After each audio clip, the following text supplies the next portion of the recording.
Sony Xperia Tablet Z, available second quarter 2013.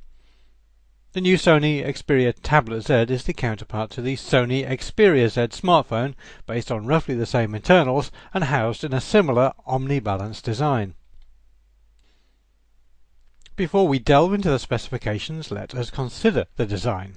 Sony say that the omni-balance concept is focused on creating balance and symmetry in all directions, but to our untrained eyes it looks just like a black slab, or perhaps a black and white slab if you've chosen the white version.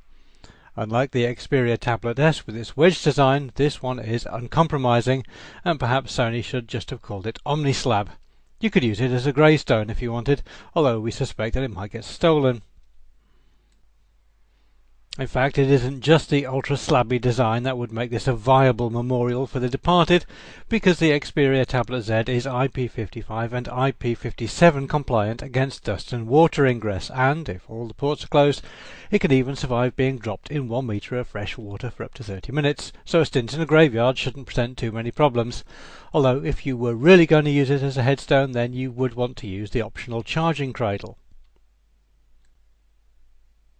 So it's slabby, it's waterproof? Is that all there is? Of course not. The Sony Xperia Tablet Z is a powerful beast with some very attractive features.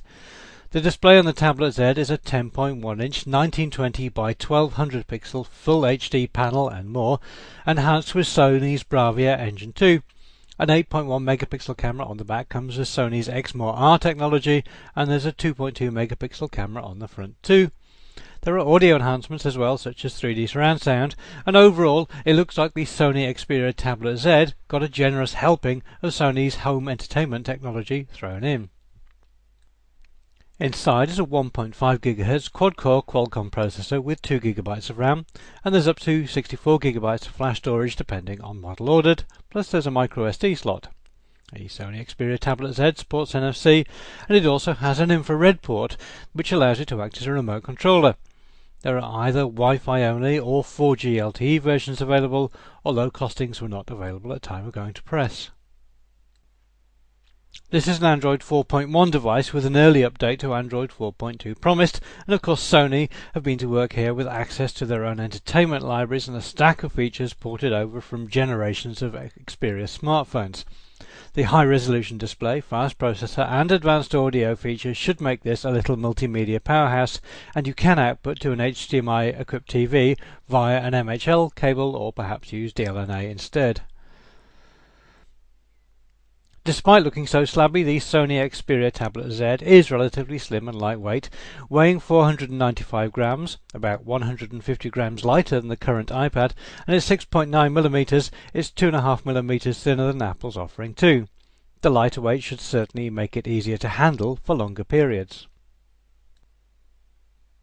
Some other features include advanced battery management using battery stamina mode, anti-shatter glass, and of course we expect the Xperia Tablet Z should be able to do anything that any other Android tablet can. Sony say that the Xperia Tablet Z should be available from the second quarter 2013. No guidance was given on price, but we'd expect the prices to range between €450 to €850 depending on model.